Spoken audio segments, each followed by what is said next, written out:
Salut ami de la capsule, j'espère que tu vas bien. Vu qu'on rentre aujourd'hui dans cette phase de déconfinement un peu plus massif et un peu plus tangible que celui des derniers jours, je voulais te parler d'un domaine de nos vies qui est souvent, hélas, un peu confiné et on n'y pense pas tout le temps et pourtant c'est de la plus haute importance de pouvoir le déconfiner également. Ce domaine, c'est celui du langage. Et oui, le langage est quelque chose qui peut bien sûr nous aider à évoluer dans la vie, dans nos conversations, à faire passer un message, à faire transiter de l'information, mais c'est aussi quelque chose qui peut nous enfermer petit à petit. Et d'ailleurs, la preuve, encore aujourd'hui, j'ai vu passer un de ces énièmes appels qui a été fait à changer les termes avec lesquels on parlait de la crise actuelle, qui disait qu'il fallait remplacer le terme social par spatial quand on parlait de distanciation, qui disait que les gestes barrières mis en place, eh ben, on aurait meilleur temps de les appeler des gestes protecteurs, qu'on serait dans quelque chose de plus positif, et que ça changerait un petit peu la manière d'appréhender et de vivre le quotidien. Et tout ça, pour un bout, c'est vrai. Pour un bout aussi, je trouve que c'est quelque chose qui nous retient et qui nous met toujours au même niveau que celui du langage et que celui des mots, alors qu'il y a autre chose.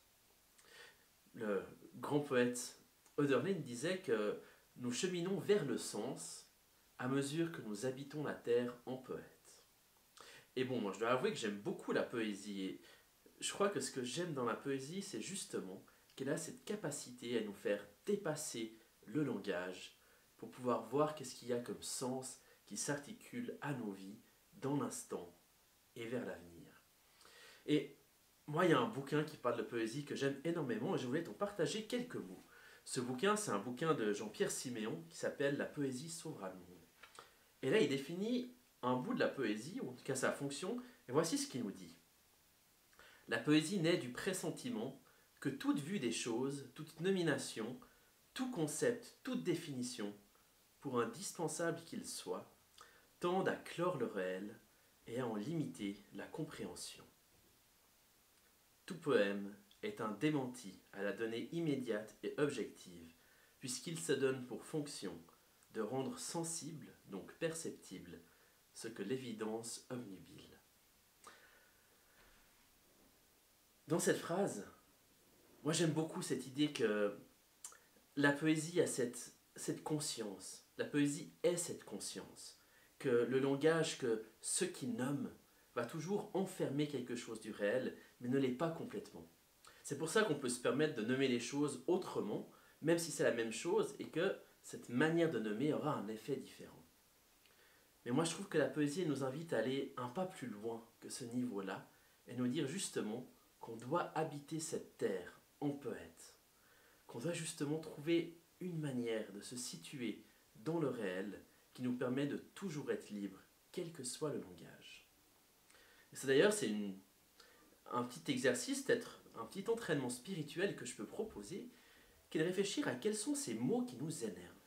Il y a des mots qui nous énervent, il y a des phrases, il y a des concepts où on se dit ah, ça m'ennuie, il faudrait plutôt nommer cela comme ceci ou comme ça. Moi, je crois que souvent, ces choses-là ne se régleraient pas du tout si on changeait la manière de nommer. Par contre, à travers ces choses-là, on arrive à comprendre quelque chose d'un sens profond qui nous traverse, qui nous habite.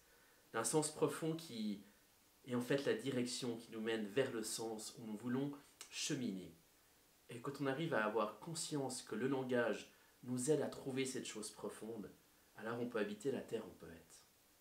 C'est aussi ce que j'aime me dire qui est un peu le mouvement qui a été fait quand Jésus est venu sur terre. Lui qui, comme le dit Jean au début de son évangile, était la parole. Et que cette parole était auprès de Dieu et qu'elle était Dieu. Et que cette parole était source de lumière et source de vie.